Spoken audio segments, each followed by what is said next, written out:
Coucou à tous, j'espère que vous allez bien. On se retrouve pour une nouvelle lecture et aujourd'hui on va partir côté matériel avec l'énergie d'une personne qui a l'air de se débattre en fait pour survivre. On est vraiment là-dessus.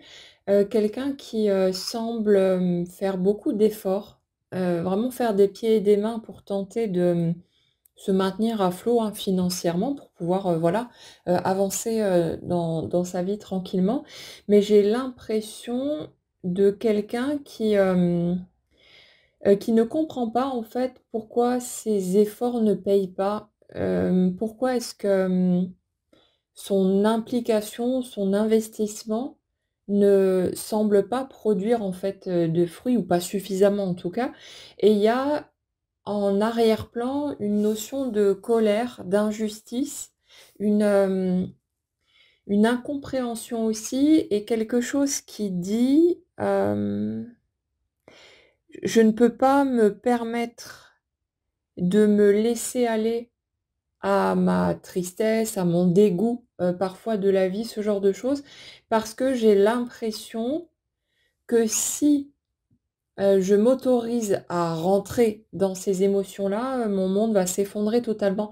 En fait, ce type de posture, je la retrouve, très souvent chez des gens qui ont fait, énormément de développement personnel et qui ont fini par se mettre en tête, qu'ils n'avaient plutôt pas intérêt à être, dans la «négativité» entre guillemets, à, se laisser aller à la tristesse, voilà, à la morosité, ce genre de truc. Vous savez, cette attitude où on cherche à être positif à tout prix, ou quand, on se sent découragé, on a envie de baisser les bras, on a envie de péter un plomb, hein, de piquer une crise parce qu'on en a ras-le-bol. On se retient, on ne s'autorise pas, on se sent pas, le droit en fait d'aller par là, parce qu'on a l'impression que si jamais on tient pas notre position de personne confiante, sereine, qui croit en la vie, ça va devenir encore pire. Comme si nos pensées, nos sentiments en fait, dits négatifs, allaient attirer à nous encore plus de calamités, de déboires, de difficultés et on a ça, dans l'énergie sur laquelle on est là et ça c'est un point très important parce que je pense qu'on est très nombreux à avoir déjà connu ce type de phase ou peut-être même à nager encore en plein dedans maintenant. Hem, Ce que j'ai remarqué à un moment donné, c'est que, en fait, dans les périodes de notre vie où on avait le sentiment que les choses, bougeaient, que les choses étaient plus fluides, plus, mouvementées, que dans ce type de période qu'on a décrit là, le truc c'est que, les sentiments dits négatifs, on les avait déjà. Peut-être qu'ils étaient camouflés sous une couche, de déni. Qu'on faisait en sorte de bien se mentir à soi-même en tentant de se persuader et en étant convaincu, hein, soi-même, d'être, positif, confiant, joyeux, serein et cetera. Mais, ce que, je vois souvent et ce que j'ai déjà constaté dans ma propre expérience aussi, c'est que par le passé, dans ce type de posture, au-dessus c'était positif, c'était, confiant, souriant, mais en fait, en dessous, ça bouillonnait d'inquiétude, de stress, de lassitude, de tristesse, de tout ce que vous voulez et ce qui se passe, c'est que, dans l'énergie sur laquelle on est aujourd'hui, c'est comme si on avait besoin de prendre conscience de cette partie-là pour arrêter, en fait, d'avoir peur de ses propres émotions, pour arrêter d'être dans une espèce d'attitude rigide envers soi-même, à s'interdire, tout ce qui ne va pas dans une certaine direction, donc à savoir, du positif, hein, du serein, hem, comme si on allait, attirer, «le diable» entre guillemets, comme si on allait amener encore plus de difficultés et que quelque part on avait l'impression que, si on se laisse être, ben, un simple humain en fait, on n'arrivera plus jamais à sortir la tête de l'eau, quelque chose de cet ordre-là. Le truc, c'est vraiment de se rendre compte, regardez seulement votre expérience, regardez votre passé et des périodes qui, pour vous, semblaient plus animées en matière d'opportunités, de mouvements, peu importe le domaine d'ailleurs, hein. Regardez que, à certaines étapes de votre vie, ben, vous étiez encore plein de blessures, beaucoup plus que maintenant. Vous aviez encore plein de schémas qui n'étaient pas réglés, de choses qui n'étaient pas, conscientes et pourtant, vous avez vécu des opportunités, des rentrées d'argent, peut-être que vous avez décroché un nouveau job, que vous avez fait des rencontres et ainsi de suite.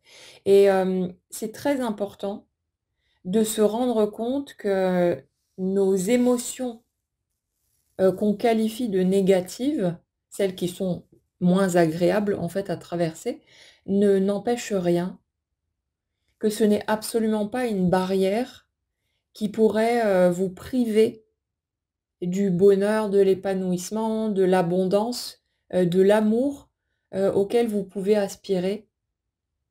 C'est au contraire le fait d'être tout le temps dans cette rigidité envers soi, dans cette interdiction, ben, d'être un humain, fluctuant, d'être un humain qui a des hauts et des bas, qui a le droit de ressentir ce qu'il ressent, qui est légitime dans tout ça, dans le fait de juste se laisser aller à vivre et puis à ressentir les choses qui viennent nous chercher, en fonction des circonstances du moment. Mais c'est cette interdiction, en fait, qui rigidifie, l'énergie et dans ce que je ressens ici, qui est la source du blocage. Dans le schéma sur lequel on est là, bien sûr, comment dire? Le point d'origine ne vient pas pour tout le monde du même endroit, mais ici, c'est vraiment ce truc-là, j'ai l'impression, qui est, le point central de la problématique. C'est, ma vie est, figée ou en tout cas stagnante, limitée, parce que je me limite dans l'expression de qui je suis. On dirait quelqu'un qui passe son temps à se surveiller et ça, on en a parlé déjà, ces derniers jours, à surveiller ses pensées, ses émotions. Chaque fois que cette personne aurait envie de dire: «Oh j'en peux plus, j'en ai ras-le-bol» et de chialer un bon coup, elle va avoir tendance à se reprendre, à se dire: «Non allez, t'inquiète, ça va le faire, tu vas y arriver». On s'auto-encourage, hein et c'est pas un problème en soi. N'allez pas vous taper sur les doigts ou avoir peur de votre positionnement si vous vous rendez compte que vous le faites aussi. Mais, voyez peut-être que c'est devenu une habitude, que c'est devenu quelque chose de systématique et qu'en fait ça représente un mécanisme de fuite par rapport à ce que vous ressentez en dessous. Que vous tentez de contrôler votre émotionnel parce que peut-être, hein, vous avez peur de ce que ça pourrait déclencher, de ce que ça pourrait attirer à vous et que du coup vous êtes tout le temps en train de tenter de vous contrôler et finalement ça devient, plutôt insupportable. Et si vous voulez, dans le schéma sur lequel on est là, justement j'ai l'impression d'une personne qui a atteint ce point de saturation, qui en a vraiment ras-le-bol d'avoir, cette sensation d'être tout le temps, sous surveillance et le pire c'est que c'est sa propre surveillance, hein. C'est pas quelque chose ou quelqu'un d'extérieur, mais il y a ce truc de, c'était tellement bien, avant, quand je pouvais être, spontanée, quand je pouvais m'autoriser, bah, à être un peu déprimée, à ne pas forcément être au top de ma forme, à me laisser aller, à ressentir simplement ce que je ressentais, sans être tout le temps là en train de me taper sur les doigts, de me retenir, de, cogiter, de calculer en me demandant: «Qu'est-ce que ça va donner si je continue à fonctionner comme ceci ou comme cela?» Il y a vraiment ce côté, presque stratège, mais qui devient hyper lourd et insupportable. Et du coup, comme, cette énergie ne peut pas nécessairement s'en rendre compte directement, les circonstances s'organisent pour amener des blocages, des barrages, bah, qui sont en même temps le reflet, hein, de l'énergie que cette personne véhicule. Mais, c'est comme si le fait de se heurter à ces difficultés, à ces limites, à ces verrous qu'on peut trouver ici ou là, ça permettait de se remettre en question et à un moment donné, d'aller au pétage de plomb. Alors pas pour nous emmerder gratuitement ou quoi que ce soit, hein, mais pour que, il y ait ce réflexe, d'indignation. Vous savez ce truc de, à un moment donné, de se dire: «Non mais attends, mais qu'est-ce qui se passe?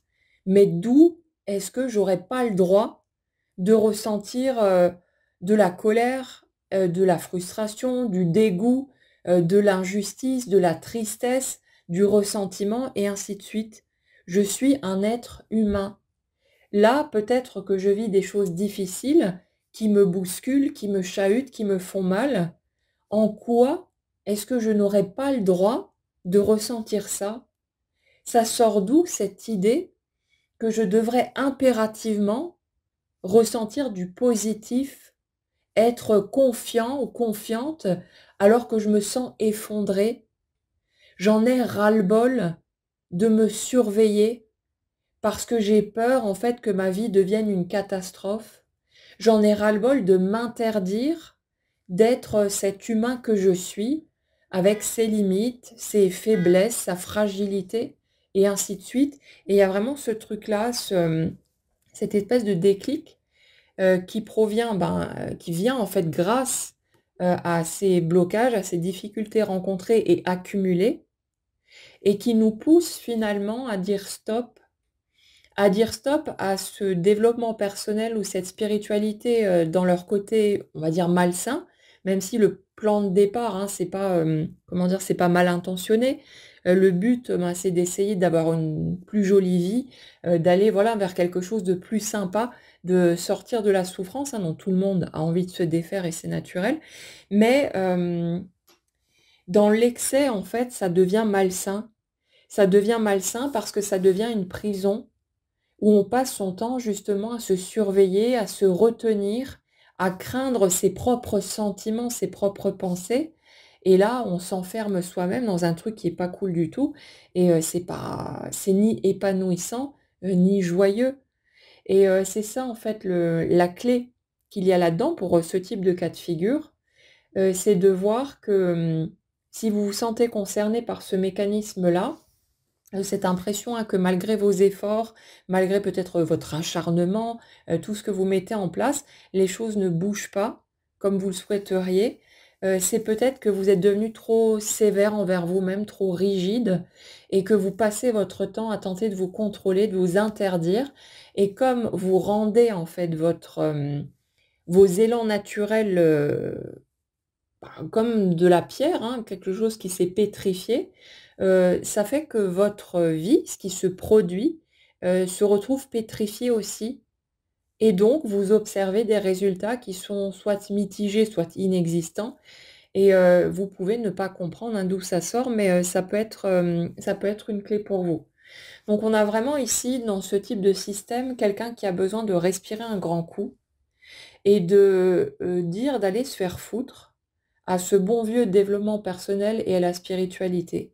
De, on peut en prendre, hein, ce qui nous fait du bien, voilà, ce qui nous anime, ce qui nous inspire, ce qui nous parle, mais à un moment donné, il y a cette espèce de juste milieu à trouver pour pouvoir, revenir justement à sa spontanéité et arrêter d'avoir peur de nos élans naturels. C'est pas parce que vous avez une mauvaise passe que vous allez attirer des catastrophes. C'est pas parce que vous êtes en colère ou frustré, déprimé, que, vous allez vous enfoncer la tête sous l'eau et ne plus jamais arriver à la sortir. Et justement, je reviens à ce que je vous disais tout à l'heure, rappelez-vous de toutes ces périodes où il s'est passé tout un tas de choses pour vous. Faites l'inventaire, notez-le même, sur papier si vous avez envie, ça aide à voir plus clairement le truc. Mais regardez un peu tout ce qui s'est déjà produit dans votre vie et voyez que durant ces étapes-là, vous aviez encore plus de blessures que maintenant. C'était peut-être camouflé sous des couches de déni. Peut-être que vous aviez réussi à vous convaincre vous-même que vous étiez une personne positive, joyeuse, etc. Alors qu'en dessous, en fait, c'était super fragile, c'était poreux, c'était plein de douleurs qui n'étaient pas, rencontrées, de douleurs qui n'étaient pas assumées. Et il y a tous ces trucs-là qui étaient là. Et pourtant, votre vie bougeait, il se passait tout un tas de choses. Et la différence, l'une des différences en tout cas, c'est qu'à ce moment-là, bah, vous vous autorisiez à être vous. Même si vous étiez là en train de vous raconter des histoires, mais quelque part, vous n'étiez pas dans cette surveillance constante, ou en tout cas beaucoup moins. Et il y avait quelque chose de beaucoup plus souple, de beaucoup plus tranquille, presque une forme d'innocence savez, le truc de: «Bon, ben, je laisse la vie, suivre son cours, faire son œuvre» et la différence dans la posture que je ressens sur l'énergie sur laquelle on est là, c'est vraiment ce côté, qui est devenu trop raide, trop figé en fait, trop, comme contracté, verrouillé et qui a vraiment besoin de s'assouplir à nouveau pour que la fluidité qu'on va retrouver envers soi-même puisse se projeter à l'extérieur et que ça redevienne, plus fluide dans les résultats obtenus dans la matière. Donc on est parti aujourd'hui sur, la question de base en fait, c'était par rapport au domaine matériel, mais au final, hein, ça va toucher tous les domaines de toute façon, mais, il y a ça. Donc voyez si ça vous parle, voyez ce qui peut vous servir, hein, comme toujours, vous faites votre tri. Vous faites votre pioche et puis, le reste, ben, vous le laissez de côté.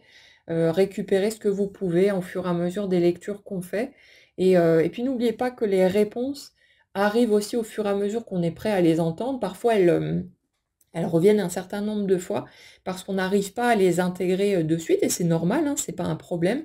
Mais, les clés arrivent d'une manière ou d'une autre, que ce soit par là, par le biais d'un bouquin, parfois un film, un rêve, la nuit, peu importe. Mais, les clés, viennent dès qu'on est prêt. Donc, n'ayez pas peur et continuez simplement votre petit, bonhomme de chemin. Voilà pour ça, passez en tout cas une très jolie soirée, prenez bien soin de vous et on se retrouve très vite.